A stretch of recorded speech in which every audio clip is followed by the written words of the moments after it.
Seja bem-vindo a mais um vídeo de estratégia semanal do Banco Inter. A semana passada ficou marcada pela volatilidade, tanto nas obrigações como nas bolsas, numa semana em que as principais referências vinham todas do mercado de trabalho americano, com os JOLTS, com o inquérito ADP, com a criação de emprego não agrícola e com a taxa de desemprego, numa semana em que o mercado foi reagindo à medida que estes dados eram publicados ao longo da semana. A força do mercado de trabalho, que já conhecíamos, mas que ficou reforçada com os dados da semana passada, acabaram por fazer com que as yields das obrigações subissem novamente nesta semana e que atingissem níveis de referência importantes, como é o caso dos 5% de yield nas obrigações soberanas americanas a 30 anos e os 3% no caso do Bund, e estas subidas das yields acabaram por fazer com que as bolsas tivessem também uma semana volátil e que fossem novamente impactadas pelo mercado obrigacionista. Nesta semana em que entramos agora,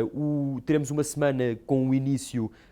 mais fraco, porque na segunda-feira o mercado obrigacionista americano estará fechado, as bolsas não, mas o mercado obrigacionista sim, numa semana em que há três referências principais. A primeira é a quarta-feira, com a publicação das atas da última reunião da Fed, onde veremos com mais detalhe a discussão dos membros do comitê acerca do futuro da política monetária, e isto é particularmente importante porque o mercado está ainda com uma certa indecisão acerca de se o ciclo de subidas das taxas de juros por parte da Fed já chegou ao fim ou se ainda falta uma subida adicional para ser implementada até ao final do ano. A segunda referência da semana é quinta-feira, e é a referência mais importante da semana, a inflação americana, que esperamos que continue a desacelerar, mas desta vez apenas de forma marginal. No entanto, se virmos de facto a inflação americana a desacelerar, esta poderá ser uma desculpa perfeita para que o mercado volte a ganhar confiança e volte a entrar novamente numa tendência positiva. A última e terceira referência da semana são os resultados empresariais do terceiro trimestre de 2023, que começam nos Estados Unidos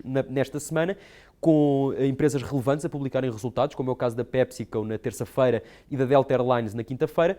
Mas o dia mais importante será sexta-feira, que é quando começam a ser publicados os resultados dos bancos americanos, com a JP Morgan, o Citi e o Wells Fargo, por exemplo, a publicarem resultados todos na sexta-feira. Resultados estes de um terceiro trimestre de 2023 que se espera que tenha um crescimento de earnings per share médio do S&P 500